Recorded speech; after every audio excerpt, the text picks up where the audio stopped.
Hello and welcome to the DrivingMaul show here on New Zealand Sports Radio. We're on to episode 40 since our rebrand.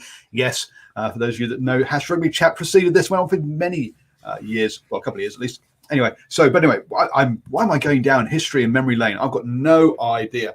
But yes, episode 40. Hi, folks. I'm Paul. I'll be your host this evening. And joining me, we have someone over from the cricket side of things. But hey, he was around, one of the original guys, well, what goes way back. On the rugby side, so good to have you back to talk about some rugby for a change, Ashwin. Yes, great to be back in memories like the corners of my mind. Yeah, I think the Hash Rugby Chat went sort of changed from being a Twitter chat to a live stream during the Lions tests, the Lions series. So that's going back nearly 4 years now. I can't remember how long I've been doing this with you now, man. It's gone a bit of a blur. Evening, Simon, in the live chat. Don't forget, folks, you can join us in the live chat through Facebook, YouTube, or Twitter, or you can catch the podcast as well. We put that recording of the audio. And good evening to Boa as well. You haven't been around for quite so long, but at least this year. So you'll be coming. Actually, no, last year. I'm not saying this year. This year's hardly anything. So last year during Club Rugby is where we met, and you're now a well fixed in regular on the show. Earning the stripes, as they say. So, very good evening to Mr. Paul Edwin Baines, the man in a Chiefs shirt. And Ashwin, it's lovely to have you on the show. The man with a paladin. Apparently the right shirt as well. The most updated current sponsor. So, yeah, great to be on the show. And Simon Hughes, always nice to see the regulars on the show. And, I hope everyone is well. I hope everyone is safe. Absolutely. And talk about earning stripes. So I've got stripes on my jersey. So has Ashwin. You're letting us down here, Bowie. You've not got any stripes on your top, I'm afraid. But there we go. I've got my. Well, this is a substitute to our number ones for the club. So close. Oh dear. So some of the stuff to go over tonight. We'll be going over Super Rugby, the COVID impact, and a few new signings, and some talking about refereeing, obviously. We'll have a chat about the Six Nations and, refereeing yet again.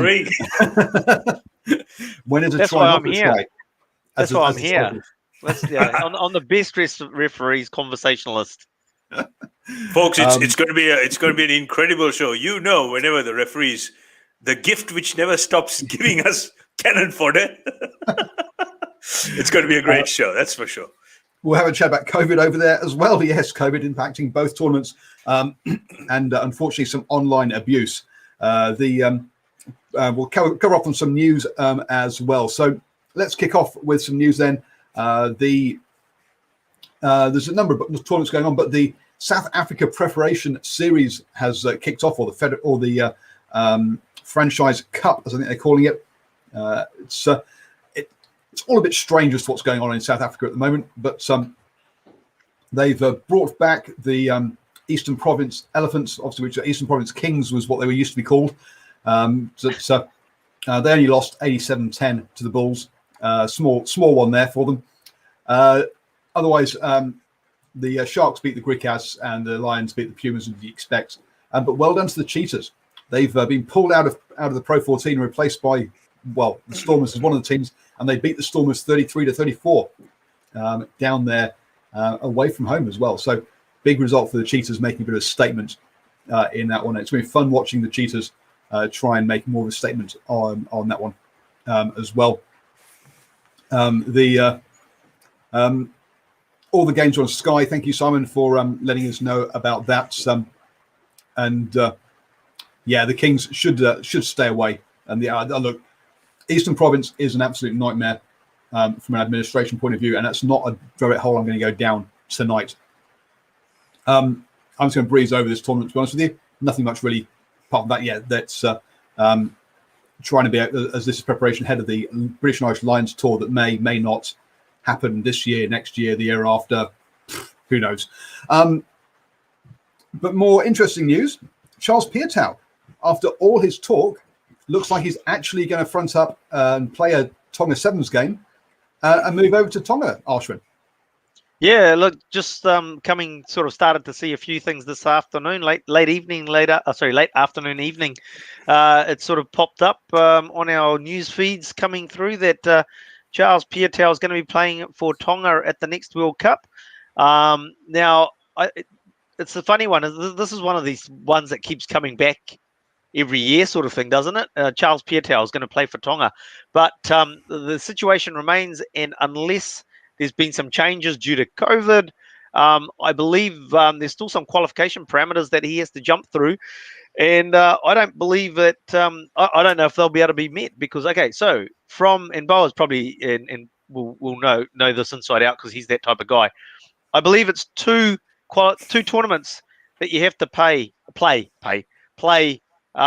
the Seventh Circuit to qualify to do your change of allegiance, and there's still that 5-year period as well, which obviously the 5-year period's all fine, but there's still that little matter of playing 2 tournaments in the Seventh Circuit that he has to achieve. Now, 2 things on that side, actually there's 2 or 3 things on that side. Firstly, when is the World Circuit going to start up again?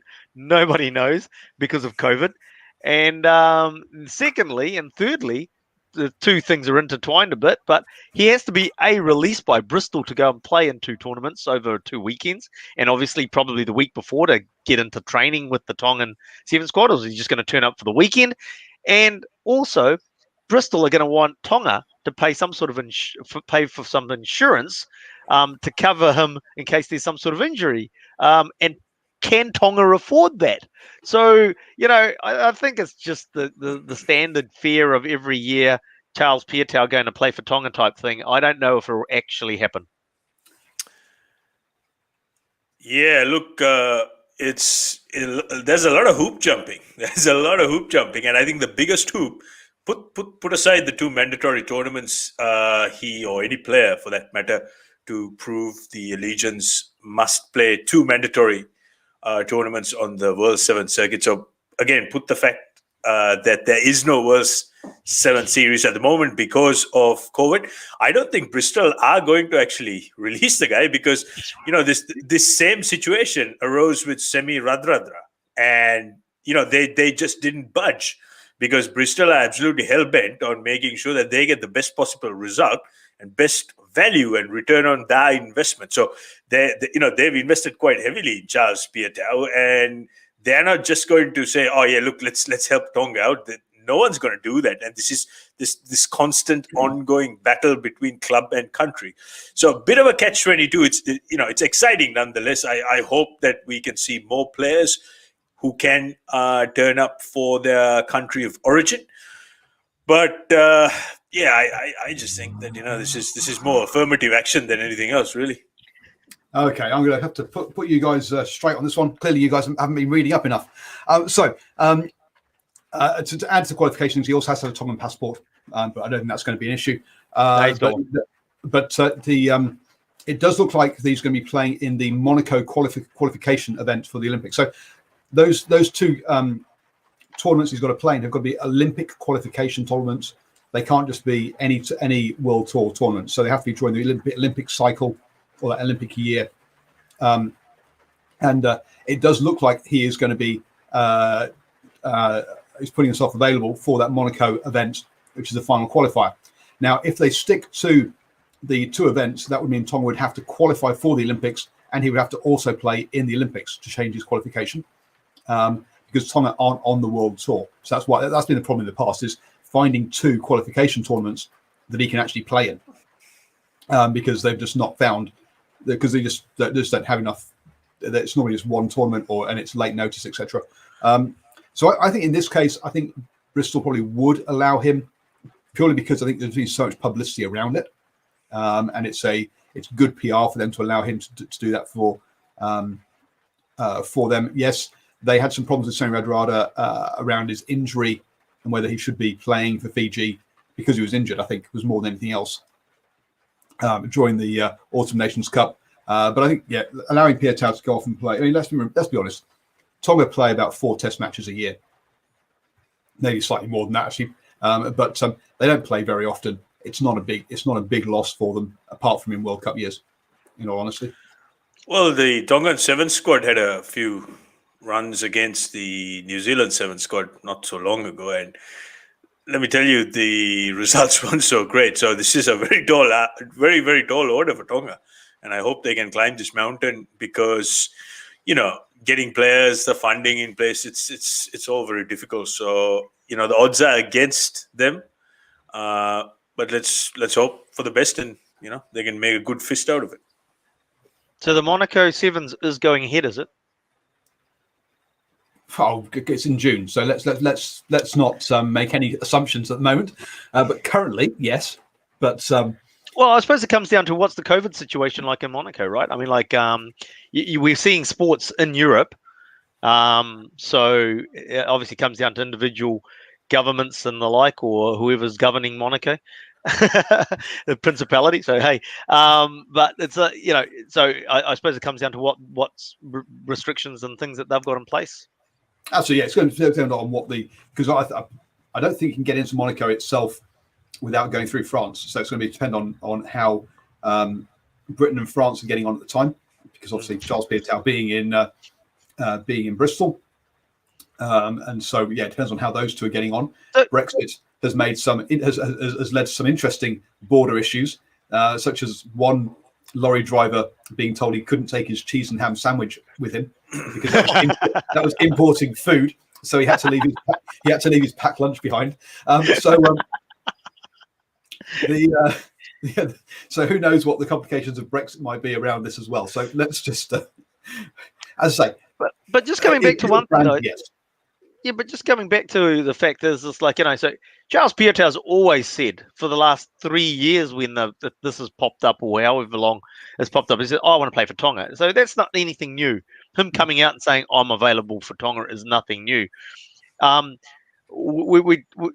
We've talked about, it'd be good PR for Bristol. But if we're looking at track record, they haven't looked at releasing him to date.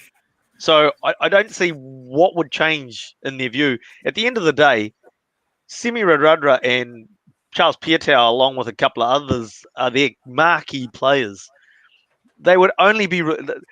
all I could see is it's a faux release in terms of he goes on the Saturday, as Simon's alluded to, he steps onto the field and then steps back off it, basically, and gets his qualification. That's all I can see them allowing him to do. I can't see them actually doing a release, because it's like, why would you? You're a professional club. He's one of your top players that helps you get a title. Why, you're just not going to risk your cattle. We've seen it with other teams as well. The inside word is that they're not going to budge. They're not going to budge. They're very, very difficult and they have absolutely no obligation to release anyone. Yeah, exactly. They're paid employees. They expect them to do a certain amount of minutes. It's written into their contract. So if any release has to happen, high performance has to agree, and there's lawyers get involved. It becomes messy. And of course, the other thing I have to say is with a team like Tonga, where they don't necessarily have all the resources, going into biological bubbles, setting up camp, it's a huge ask. It's a huge ask. So, hence that's why I said the odds are really stacked against them. So it's going to be interesting. For Monaco, you'd expect, being an Olympic qualifier, you'd expect World Rugby to manage the whole thing, because they're going to have, as you say, a whole bunch of teams there that just don't have the cash, especially in the sevens environment, to do it. So you're saying, so World Rugby will stump up with the funds to actually have the team there? I would expect World Rugby to stump up, cover all the costs. Or maybe Prince Albert. Or Prince Albert. book all the all the other issues, of course, hotels and all that kind of stuff. Keep in mind, most of the players are, amateurs. So that means they have to give up their day jobs. I'm not so sure that's because, I deal with this on a daily basis with some of my club players who are, they had to take extra shifts. They've lost jobs. They had to, get other jobs. And they just can't make it for training. So this is a huge ongoing problem. And this transfers to some of these Pacific Islands teams. So this is going to be something, it's going to be a major concern. So unless someone like Prince Albert can actually bankroll some of these teams and say, all right, here's some money, make sure that, your household bills are taken care of. So that means, you can play rugby for X amount of time. I think for the actual tournament itself, I think they'll be fine. as you say. But any pre-camps and stuff, I think it will be just a turn up on the day and play. But let's wait and see. I think he'll be released. You guys don't. If it happens, we'll find out in June. Oh, just finally, I don't think World Rugby can step in. They've never been able to step in with anything else. What changes the scenario? I'm not sure. Because they don't own. How can you? Somebody's got a contract signed. It's a contractual thing. You can't then step in and say you have to release that player, especially if it's not in an international window. Well, whether this counts as an international window or not, from a Sevens point of view, I don't know. Anyway, let's move on then, and let's talk some Super Rugby and the COVID impact of that. Clearly, Auckland has moved to level 3, the rest of the country to level 2, and that means that folks moving forwards, the level 2, it's not economical to open the stadiums, and so they'll be behind closed doors. The Chiefs game against the Highlanders will be going ahead as planned on Friday, but the Crusaders against Hurricanes has been moved to Sunday in the hope that we drop down to level 1 and fans can be allowed into the stadium. Now, that's all good and well for you, for the fans, but on a much more personal level, I was all lined up to have a media pass for the Chiefs. Unfortunately, now they've gone and said, sorry, Paul, but because of COVID, our restriction on the number of media we can have, and I'm sorry you can't come this week. So unfortunately, so even I can't go in. Look, it's COVID and stuff is all good and well until it impacts me, and this is dearie me. So unfortunately, I won't be able to get to that game, folks. Obviously, joking apart about the fact that impacting me, but so unfortunately, no post-match interviews from me this weekend. It does mean that I'll be around to do post-match reaction to that game on Friday, so we'll be live straight after the final whistle. A shame that I won't be able to get there to talk to them. I will, however, be on a Zoom conference call tomorrow to hear the team naming and to ask Clayton McMillan some questions about naming his first team. Now, that'll be embargoed until 4:30 p.m., so I'll let you all know what he says after 4:30 p.m. tomorrow on that selection. So looking forward to that happening tomorrow. Thank you to the Chiefs for letting me, or for inviting me onto that conference call. Boys, what do you think? The right decision to move the Crusaders game, or should they just kept with it as it was and just stop messing around and moving things around? No, that's a good call. Totally a good call. It's just like, why not? You got the opportunity to move it to a Sunday. It works, and there's a possibility you might be able to have a crowd. Why not? I was actually surprised when the Crusaders did that the Chiefs didn't do it as well, and then sort of like work with New Zealand Rugby to sort of say have the Crusaders game starting or one game starting at 2:30 and the other game starting at 5 sort of thing, or on the Sunday sort of thing. So I think it's a great idea to have that game on the Sunday to allow them to have crowds, because at the end of the day I'm sure we've all watched sport now where there's been no crowd in the stadium, and it's really just not the same, is it? I don't know what it is. Maybe it's just the way that we're programmed. Watching that game is not the same as watching a game that's got a crowd there. Canned crowd does not work. Yeah, totally. I think having, basically more fans, the fans are a huge part of the sport. And I think from a Coffers point of view, it's good for the local economy. And, it's a good time for a good opportunity for people to come and have a good time. So I think it's a masterstroke. And also there'll be certainly an anticipation. There's going to be anticipation for the game anyway. But given that we are switching down gears on, hopefully, to level 1, I think it'll be a sellout, more than likely. And I have to say, Ashwin, watching some of those Six Nations games on TV, it's like watching rugby in ghost town. It is really, really weird because we saw some entertaining tries and some which shouldn't have been tries scored, and then there's no atmosphere, there's no cheering. It's very weird, it's very awkward. So 100%, I think it's a great idea, and but possibly the game for Friday could have actually been held back as well. Possibly broadcasting time slots, etc., would have dictated that is not being possible. But I think, the more they delay it, the better the chance they have. And looks like, based on some of the testing numbers and positive or negative cases, chances are we'll be in level 1 a lot quicker than we anticipate. I'll be honest, I've not been tracking that, so I've got no idea. But I think I should read out what the Gallagher Chiefs chief executive Michael Collins had to say. He was disappointed, but understood the reasons. So here's his the quote: "It's a tricky situation, but when it comes to COVID, we are all committed to doing the right thing and taking a zero-risk approach to the health and safety of our fans, which means no crowds at level 2. We look closely at the possibility of playing on Sunday, but in the end, we understand the rationale for only moving one match. We're lucky the match will be live on Sky Sport, and I know Gallagher Chiefs fans will be glued to their televisions or other devices to cheer on the team on Friday night." So they did want to move it, but decision between Sky and Rugby New Zealand was no. I think Sky want that Friday night game because I think that's where the big audience is. If you put it on Sunday afternoon when everyone's not being able to go shopping for a week, and then I think you'll find a lot of I think their TV market would have been down. So I think I understand why it didn't get moved. Chiefs wanted it to be moved, so it's not on them. I guess is the only point I'd like to make. Yeah, I think Nocturnal would have said that.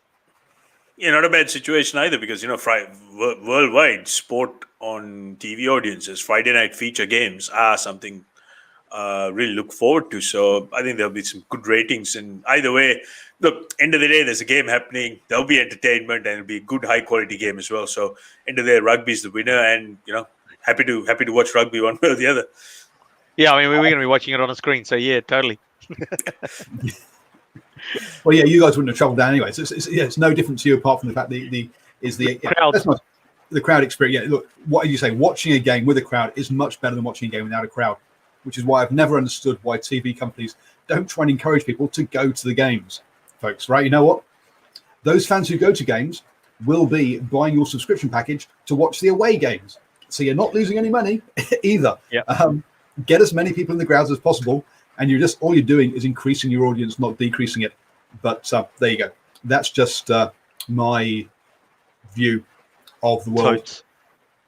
And it's only a view, folks. It's not necessarily true. It's just my opinion, and I believe my opinion is always right. So there you go.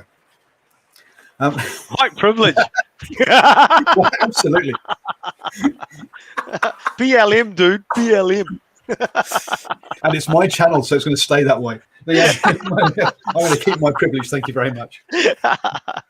Next time, remind me to take a knee, eh?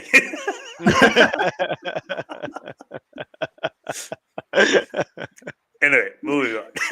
Yeah. Quickly. You're getting a slight taste as to some of the humour inside our Facebook Messenger chat now. By the way, folks.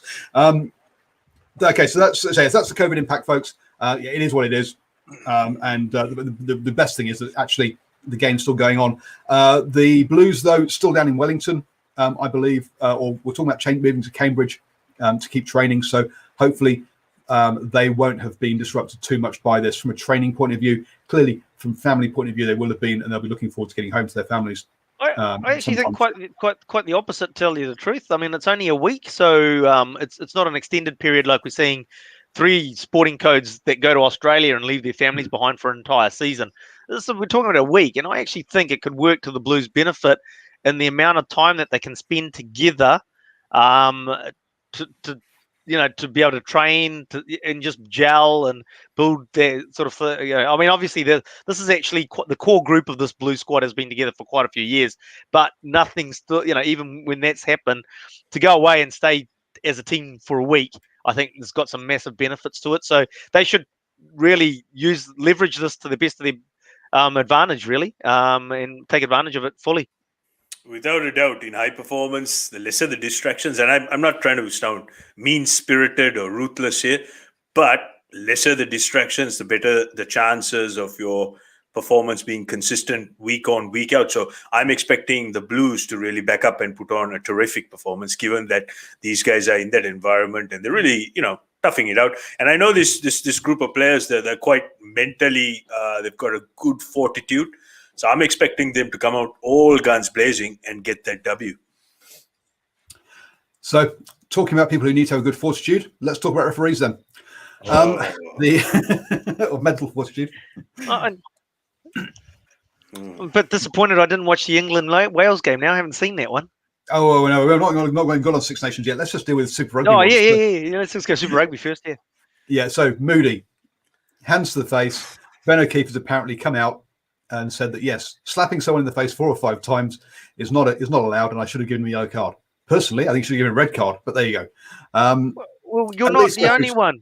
You're not the only one, though. So let's cover that off because, it's like, so apparently, I think it was, we discussed Paul beforehand. I saw it on Twitter from Jim Kay, so, a reliable source of information that Ben O'Keefe said on one of the Sky shows that he should have given a yellow card.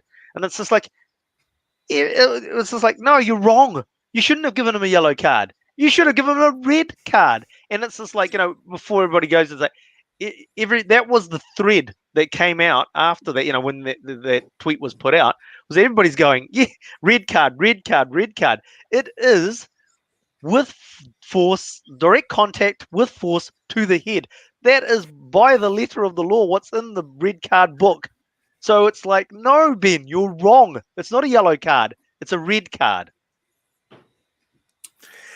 Yeah, look, nothing personal, but this whole saga with Ben O'Keefe and some of the referees, this has been ongoing. The problem is, I haven't got an issue referees making mistakes, and rugby is a fairly complex sport, and there are certain intricacies where complex situations, especially at elite level, they will pop up, and I have no issues where people will make errors where things aren't as clear cut, but with very straightforward things like knock-ons. Contact to the head, punching people, be it with an open palm or whatever. Very, very obvious forward passes, and there was a good diet of this stuff right around the globe on the weekend. But the problem is, for some bizarre reason, now if players and coaches have a bad game or a bad bunch of games, chances are they'll get dropped, right? They will pay a very heavy price. But for some reason, these professional referees who get paid to do this week in, week out, this is their job. Now, I'm not talking about volunteer referees who run around the weekend who have day jobs. We're talking about fully paid professionals.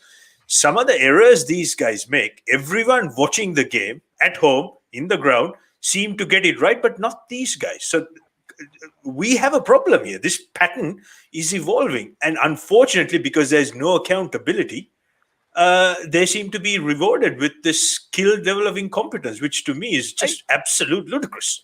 I'll throw a cherry on the top there, Boa. I'll throw a cherry on the top. Hang on, Paul. I'll hold you for a sec, because, you've just said that. Now, and this wasn't my thought, but as soon as I read it, it's like, oh, geez, how obvious was that? It's just like that decision with the red card, it wasn't even a real-time decision. They watched the replay and made the wrong call. It's just like, hang on. It's not. I mean, we said, look, they can make real time calls and they miss it. There's a lot to watch, and to see what's happening in real time. But we're watching a replay and then making the wrong call. That's unforgivable. And as an Islanders fan said, "Oh, hey, yeah, look, he's apologized. Well, what's that mean for us?" Well, at least he has fronted up and apologized and come out and taken responsibility for it. And rather than just hiding away, Simon says he's surprised he's been allowed to talk to Sky Sports. Look, I think there is definitely a move to kind of humanize and show the refs realize they're making mistakes and come out and talk about them, which I think is a good, probably a good move on that one.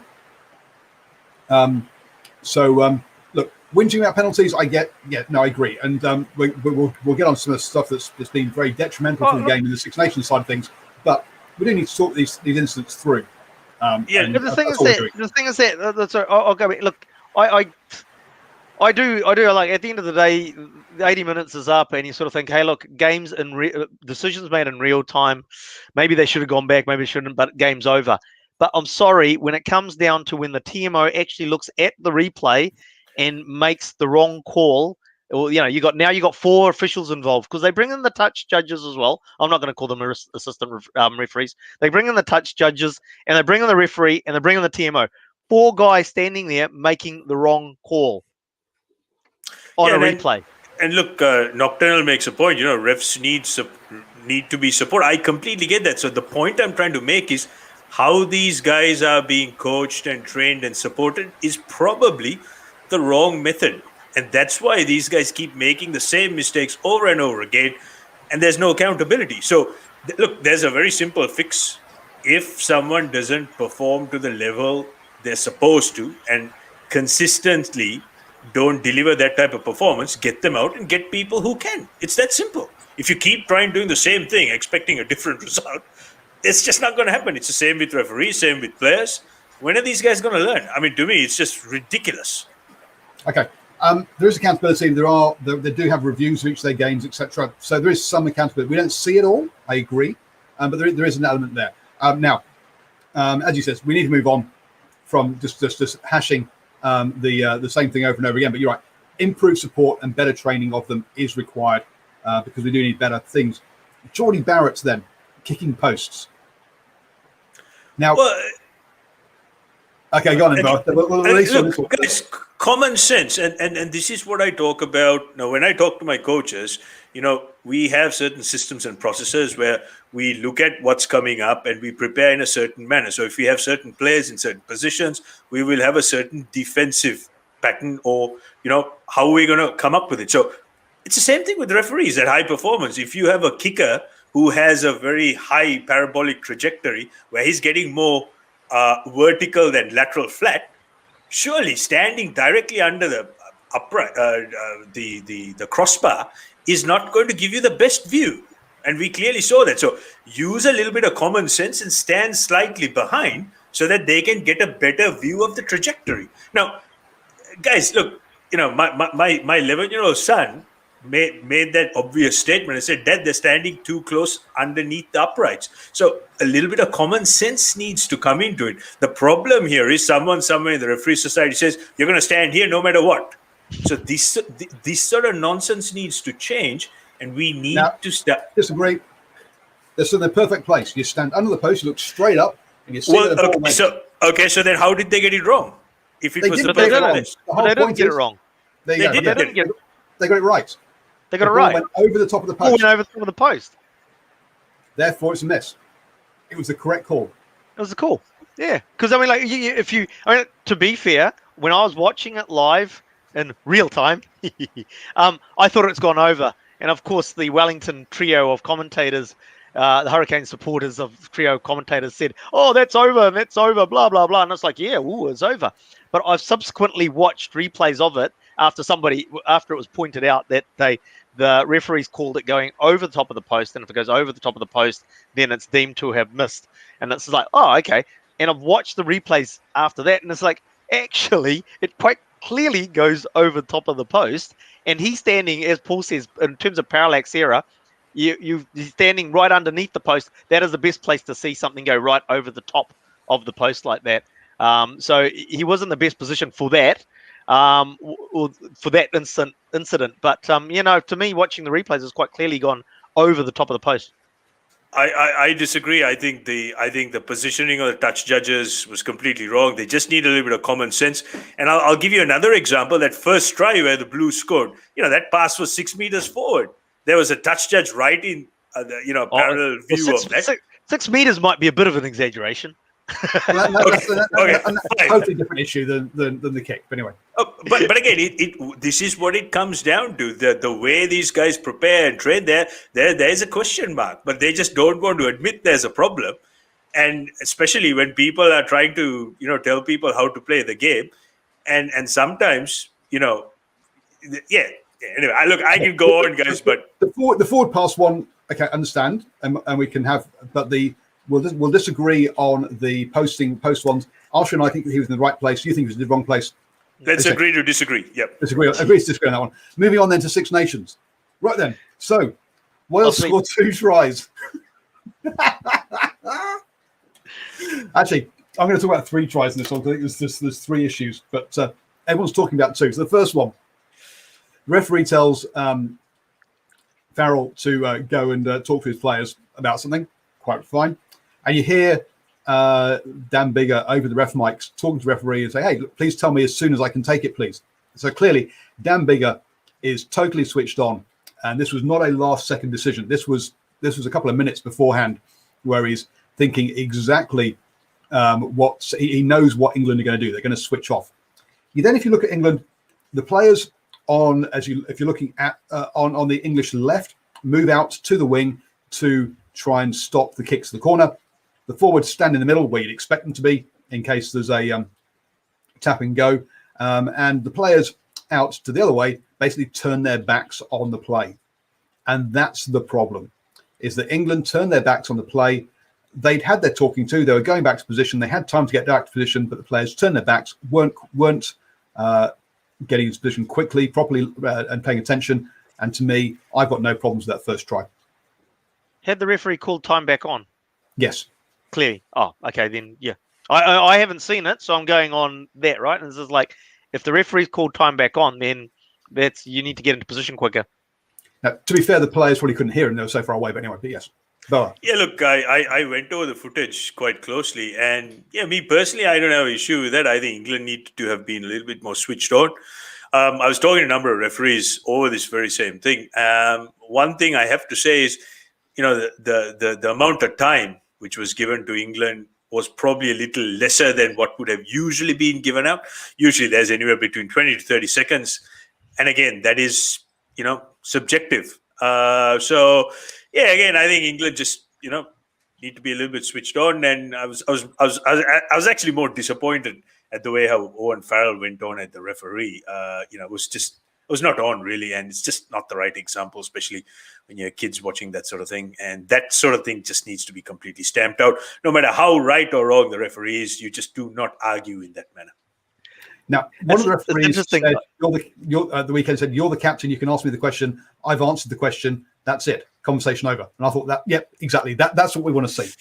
It's quite interesting, you're saying that, and obviously Owen Farrell, and we've seen this with Blues captains over the years, and the fact is that they don't know how to talk to a referee, right? And it's funny because I'm taking it right down to the schoolboy level as well, which me, as I coach cricket and rugby, and it's just like we've got 2 kids in our cricket team, and actually, ironically, both in the rugby team as well. One of them's the son, and it's just like, the referee did this and the referee did that. And it's just like, he told the referee that I touched, or, touch rugby, I did the touch. It's like, you don't know how to talk to the referee. You're not talking. You don't yell at him. You don't, cry about it. You talk to him. And it's like, you don't do it right. You look at the other teams, because the other teams actually do, because they're a bit older. They're playing against some older kids. And they do. They talk. And it's just like, it's really is an art of how you can talk to an official. Richie had it, right? We know that. There's players like that. Just know how there's a way to talk to officials. And really that comes down to whether you're a good communicator or not as well. Now, next week, I wouldn't be surprised if there's a rule change saying if something like this happens, there has to be a mandatory 30-second period before the attacking team. Remember Ruckgate and Italy, how they didn't contest the ruck. They changed it. Yeah. They changed the law. So, absolutely. Yeah. A week later. Hey, I just want to also say, just I think we'll probably see the referee turn out the defending. Are you ready? Rather than Well, something similar happened when Ireland played Springboks and when John Schmidt was captaining at Lansdowne Road. In an identical situation.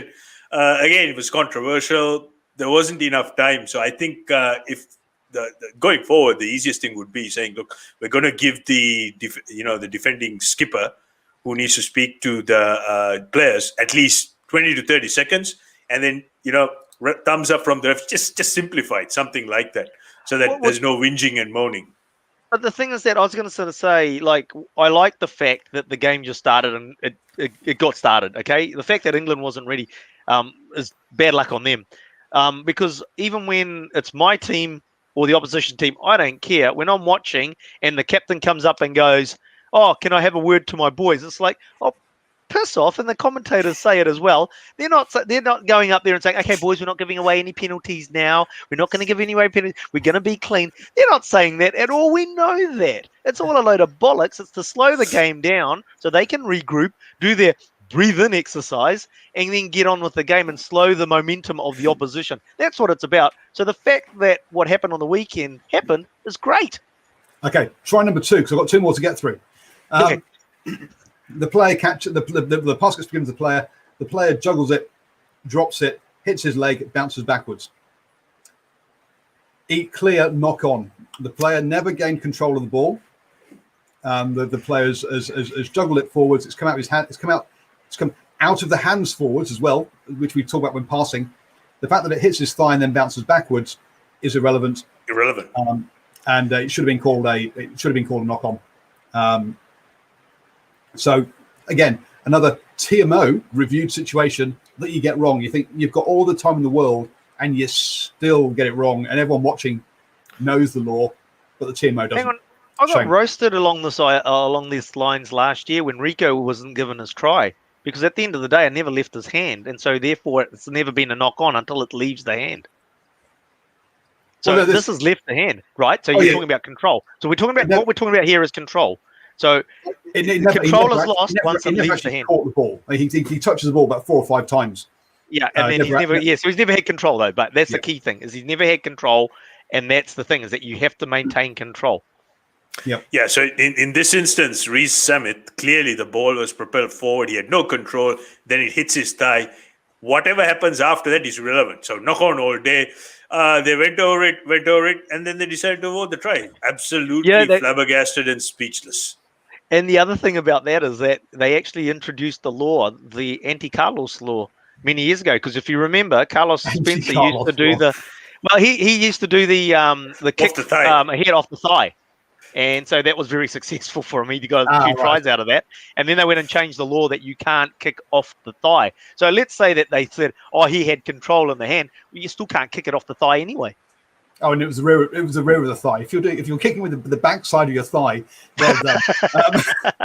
Look, and gentlemen, these are the sort of errors which really dumbfound me at the professional level. These sort of errors shouldn't be happening, but it happened with all the technology, with 3 people getting involved, and they still got it wrong. So, okay, 4. Yeah. And to give the commentators their due, they were like, wow, they were flabbergasted too. Try number 3 then. Scrum penalty, I think it was, or it was a scrum or right penalty. The scrum half, referee calls penalty. The scrum half takes a tap and goes, and England again caught napping because it's in front of their post, and he goes and scores. So number 1, fall on me if you trick me once, fall on me if you trick me twice. England wake up with players turning their back and not paying attention. But to be fair, to my mind, the penalty, the point of the penalty should be where the infringement is, not to the side. And the referee was standing to the side of the scrum, gives the penalty, and the player takes it from from there. To me, a technicality. I say England shouldn't have allowed that try because they shouldn't have gone to sleep. But for me, also a bit questionable about where the penalty was taken from in that case, and no one seems to be even talking about that one. But there you go, interesting. To the letter of the law, that is not a try. You're absolutely correct. You have to take the quick tap on the marker directly behind it, not onto the side. So technically, no try. But again, England got caught napping, and I think that exposed that part of their game more than anything else. The other thing is that, you also, that one's actually something that gets missed a lot. There is a number of times when the halfbacks will take that quick tap nowhere near the mark, and the referee doesn't call it up. So it's not an unusual miss, that one. It is something that happens quite regularly. And even with all of that happening, England still evened the game up with about 10 or 15 minutes to go at 26-all, I think it was, and proceeded to lose it from there. So even with all of those refereeing issues, that as which you can agree or disagree with, at least one of them was, I think pretty much everyone said was incorrect. But even with all that, you need to take the referee out of the equation and win the game yourself. England got themselves back to even Stevens, 26-all, and from there they lost the game. So from my mind, no complaints at all. You can't blame the referee for this game because you got yourself back into a position to win it, and you lost it from there.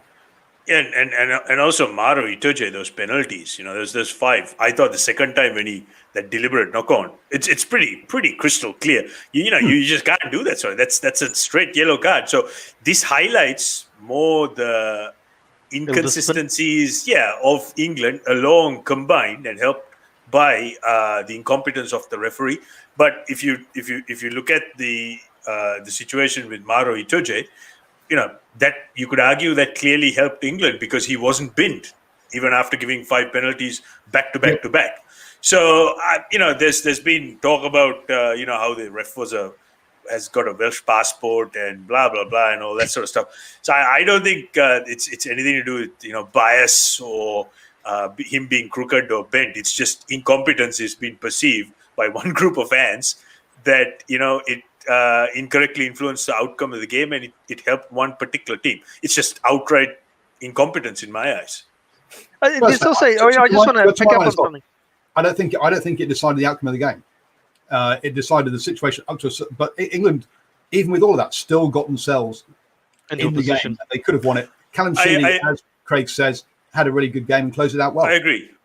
But this is what this is the sentiment on social media and most of the rugby sites. Just talking about your 5 penalties, I actually really, really, really want to see just an across the board. I suppose I don't know if you call it a law or what you would call it, but after a certain number of penalties, it's an automatic yellow card. No warnings, nothing like that. Just give a bloody yellow card. Yes. Classic. Both Super Rugby games, obviously from the Wales-England game, the Highlanders Crusaders game, the Canes Auckland Blues game, same deal, right? Crusaders gave away how many penalties and they finally get a yellow card. Canes gave away how many penalties before they got the yellow card. And then, ironically, in that situation with what I'm talking about, Blues give away 2 penalties and the referee warns them. It's like, what the hell? Where's the consistency in that? But realistically speaking, I believe 3 penalties, yellow card. 3 penalties, yellow card. And it doesn't matter if you've got a man in the bin. If you give another 3 penalties away, you can have 2, you can have 3, whatever amount of players in the bin if you keep giving away yellow cards. Because like what we saw with that Canes Blues game is that the Hurricanes ended up with a player in the bin. The Blues, although they idiots, but anyway, we won't go into that side of things, but they got some more penalties straight after that. Now it's like the clock's reset, but that's wrong. No, the clock doesn't reset. They're still giving away penalties. Another yellow card. You want the penalties to stop. So, gentlemen, between the 3 of us, between the 3 of us, we can easily give us to run the refs for 2 weeks. We'll sort this mess out. No, I'm being very serious because look, what is actually missing is a little bit of pragmatism and common sense. They're just trying to complicate a game which should be allowed to play freely and enjoyed, but instead they pick on the most the issues which are anomalies which happen 1 in 120 games, and then they fester around it, whereas they ignore the very obvious simple stuff. Now, at the end of the day, this game was decided basically on team selection, and I'm just going to bring up as something the BBC showed. Now, on the left, you can see various players who have been playing for England. Test minutes under Jones. Now, to be fair, this is since 2015, folks. So those numbers there, those test numbers under Eddie Jones, aren't just this year. They are. This isn't really apples with apples. But the important thing here is this club minutes this year, right? Owen Farrell, who is starting for England, Mario Toji, who's starting for England, Elliot Daly, who's starting for England, Billy Vunipola, who's starting for England. 4 players there have had no club rugby at all and are being expected to step up to international rugby straight away. Now, is that injuries? No, Saracens being relegated. Yeah, Billy Vunipola came out the week before and publicly stated that he's been playing rubbish and he shouldn't be selected. So what happens if he gets selected? It comes down to the situation where look, England have got a problem that they've got so many of their players playing play for Saracens who haven't been loaned out to other teams, haven't had any rugby, And funnily enough, England aren't playing well. No surprise there. How much can we read from this Six Nations and England's performances from it? I'm not really sure. In the long term, I'm not sure we should read too much into it because so many of those players just have not had any club rugby. So, Well, can we just... I would disagree a little bit there, Paul, because I think, England have to really look at this situation, because unless they remedy this and get these players spots in other clubs and get good quality run-on time and game time to get their fitness up, this is going to be an issue. This is definitely going to be an issue. And this is something where high performance needs to get involved and make sure that they can force the contractual side of things so that these players don't step in cold. And to me, this had aspect of Eddie Jones trying to recycle his tried and tested as opposed to stepping out of his comfort zone, and he's since paid a very heavy price. Look, they'll get, Saracens will get promoted. We'll be back in the top flight next season, so in September, October time, and they'll be back to one. So in the short term, it's an issue. In the medium to long term, I don't think there's that much we can read, say, into these games, really. So yes, that's my take on people who are going, oh look, how have England become so much worse than they were last year when they basically didn't lose any games or lost one game or something silly. Yeah, that's why. Awesome. Just a question, because we haven't digressed much tonight, just a little bit.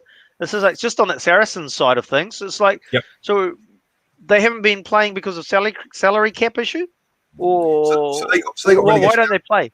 So they've been relegated down to the Championship. The Championship, because of COVID, hasn't happened yet. Hasn't started. They've played a couple of friendlies where they didn't pick their top players. So that's why. Okay, so it hasn't actually, the games haven't been played at that level, right? Yep.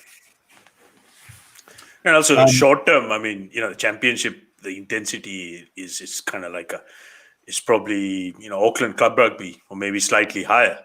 That means that the Saracens are going to pump everybody then, aren't they? You would think. Except Ealing Trailfinders have decided that the way is that they would like to be promoted, and so they've gone out and just bought international players. So Ealing Trailfinders actually are also a decent side at that level.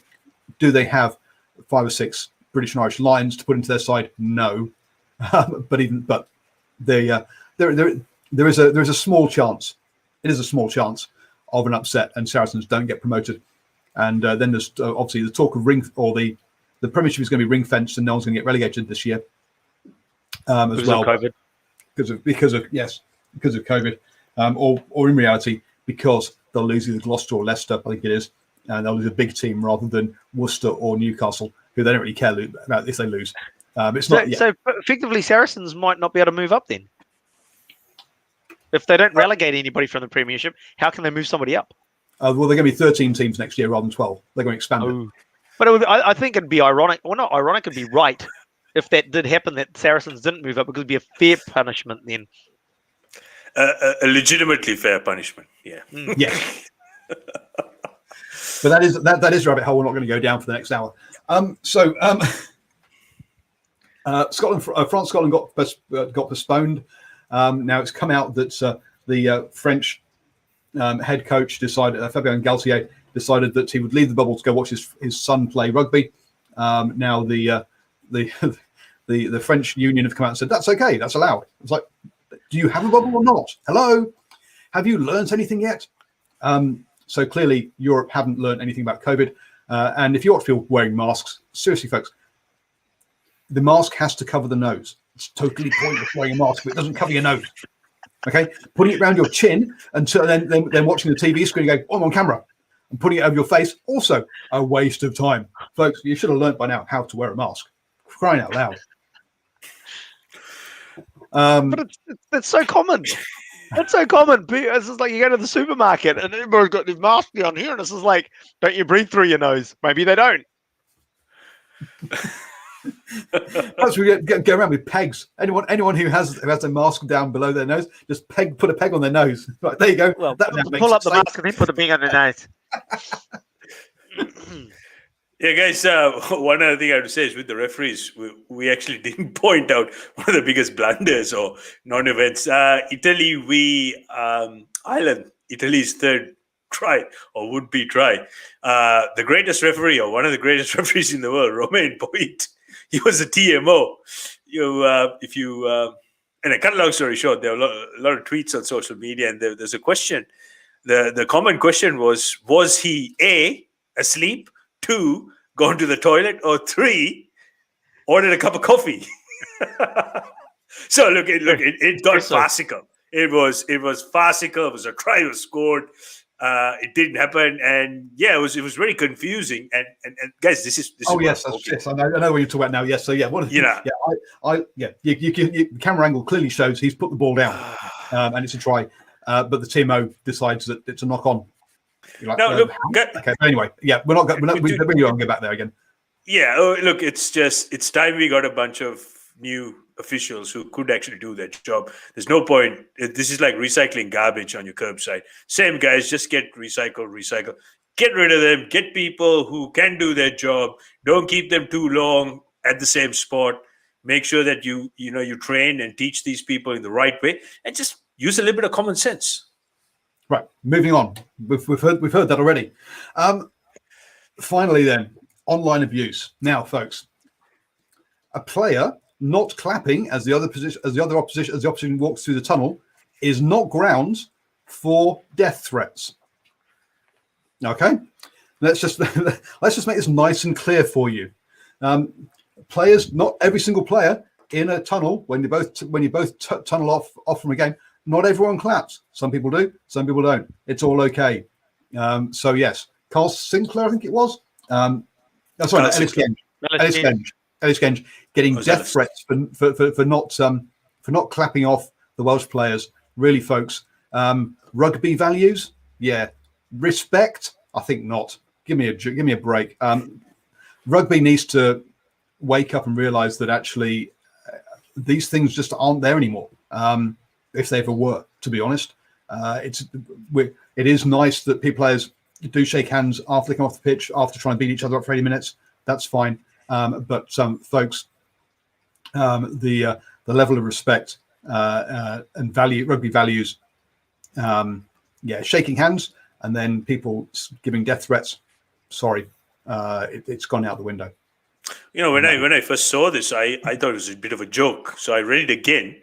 I was blown away. And yeah, look, simple message. If anyone has any beef, have a robust conversation about it. Talk it like, mature adults. I mean, trying to threaten people with death for not clapping is just, it's very archaic and it's not on. It's actually quite disturbing. So if any of those people who made those threats are watching, you need help. That's wrong. Yeah, we need to be kind. Sonia McLaughlin, okay, interviewed Owen Farrell after the game. Now, in my mind, not her best interview. Look, she is a professional. She's very good at what she does on the whole. Now, to my mind, not her best interview. I think that she should have basically asked about maybe 2 questions about refereeing rather than make the whole interview about refereeing. But again, abuse online to the level where she sat in her car crying afterwards is not acceptable, folks. Was that her best piece of work? To my mind, no. Does that mean she should get abused to the level of crying in her car? No, it doesn't, folks. People have good and bad interviews. People have good and bad days at the office. Chill out, relax a bit, and be kind. Be kind. Be kind to referees, Boa. Paul, be kind. I am very kind. I just ask the hard questions, which they run away from. Big difference between the two. I'm the first person, and as I said with this whole Owen Farrell thing, no matter how right or wrong the decision is, you have to always respect the official on the field. You got to respect the position. Afterwards, there are processes you can go through, and you can have a robust discussion, and that's probably what we're doing here. Paul, I have to disagree. I thought there was nothing wrong with what the question she asked. She asked it kept probing away to get the answer. Because the reality is, so far, none of the other presenters have asked those hard questions. So I don't think there's anything wrong with it. And also, what's worse is for anyone to go and sit in a car and be in tears because of all the online abuse. I mean, come on, what's this world coming to? So again, I go back to what I said before. Have a robust conversation. Don't sort of. It's very juvenile, these sort of things. So people need to grow up. But me personally, I didn't see anything wrong. You have to ask these hard questions, and maybe we will see some sort of result as a consequence of her asking those questions. Yeah, and look, we're allowed different opinions as to whether she was asking whether she did a good interview or not. Absolutely, and that's fine. I think, to be honest with you, I haven't seen the interview, but if between with what Bo was saying, it's just like actually, I don't watch pre-game shows. I don't watch after-match shows apart from ours, of course, because ours is different. Ours is much better. I don't watch the new reporters on the news for general news because they don't do journalism anymore. They don't ask probing questions. They don't go and dig deep into anything. Really, it's just patsy questions that they ask. So it's all a waste of time. So it's not really worth watching any of that stuff anyway. And it sounds like if she was doing a bit of probing, then that's what actually we want to see. We actually want to get answers that for what people are thinking or we're doing out there or whatever. Don't really want the patsy questions going out there. It was like, oh, that was a tough game, and the opposition really brought it to you, didn't they?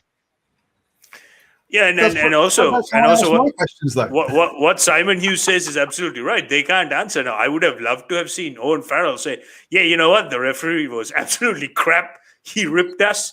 And I will quote a quote from the Breaking Bad show. Tuco, the bad guy, goes, sometimes you have to rob to keep your riches. I wish someone came out and said it how it is, because Owen Farrell basically said, oh, look, I can't talk about the referees. That's not for us. Well, come on, say something. Say, yeah, look, I thought that was a pretty crap decision. Well, see, again, that's the wrong thing to say, right? He should have basically said, look, I can't comment on that because if I do, I will get fined or I'll get in trouble. That's why I can't comment on it. He should have said it like that because that's what the truth is, rather than saying, oh, yeah, I don't want to comment on that. So no, just say it as it is. You can't comment on it because you will get in trouble. Yeah, you know what I mean? But look, he straight down to the question. I guess from my point, ask that 2 or 3 times. If after 2 or 3 times he move on and ask him something else about how his team coped with the Welsh defence or coped with the Welsh attack or something else, rather than just then asking him. So about Mario Toji, didn't he get a lot of penalties, and then keep asking more penalties questions. Anyway, that's just, I say, the different. What Owen Farrell needs to do is do what Donald Trump used to do. He said, "You ask a question, and if he doesn't like it, next question." that was a great question. Next question. Oh dear. Right then. Thank you very much, guys, for another fantastic show. Perhaps a bit. We'll hopefully have more to talk about than just referees next week, because it becomes a broken record. There's only so many times. I was going to ask Paul. Did you guys talk about the Lions tour and what their sort of options that are floating around for the Lions tour? Did you speak about that last week, or was that happened in between? We've talked about it several times. So basically, there's the option of either go to South Africa, do it in the UK, or postpone a year, or go to Australia. Yeah, because I mean, like, it sounded like in the last week, I think, or I wasn't sure whether it was before that, but it might have been the last week. Is the fact is that Australian option seems to be gathering a bit of momentum around it, particularly with the dollars that have been talked about. Yeah, it seems to swing. It seems to swing around those options to which one is the preferred one, and I say we've discussed all 4 of them before. I think it's just a matter of waiting to see which one they actually go with. Okay, I'll let you close the show then. Next question. I don't believe that you've discussed it properly, and I need to press further in terms of getting an answer out of you. Maybe you should ask China that question. Oh dear. Oh well. Right then, folks. For those, thank you very much, everybody, for joining us. We'll be back tomorrow at 8 p.m. with the standoff show with the NRL kicking off this coming weekend. Also, back on Thursday evening when we will preview the 2 Super Rugby Aotearoa games and 2 Super Rugby AU. I did see a tweet saying that basically no one on Sky could say Aotearoa, and it's not Aotearoa, it's Owl, O-W-L, Aotearoa. Was how she phonetically put it. Hopefully, I'm getting somewhere near it, guys. Who put it? Aotearoa. Ayo. Aotearoa. I think it was the lady who plays for Counties Manukau and does some presenting. Oh, Ruby Tui. No. Oh, okay. Second rower. Anyway, gone blank. Sorry about her name. Sorry about that. Yeah, we'll be previewing those on Thursday. Friday, join us straight after the final whistle of the Chiefs versus the Highlanders for post-match reaction. And we'll be back at 8 p.m. on Sunday for the Super Rugby review show. I didn't think there's any point doing a post-match reaction to a game that finishes at 6 o'clock when we're doing a review show at 8 o'clock. So no post-match reaction to the Crusaders versus Hurricanes. We'll cover it all off during the review show later in the evening. Thank you, guys, and stay safe and have a great week, folks.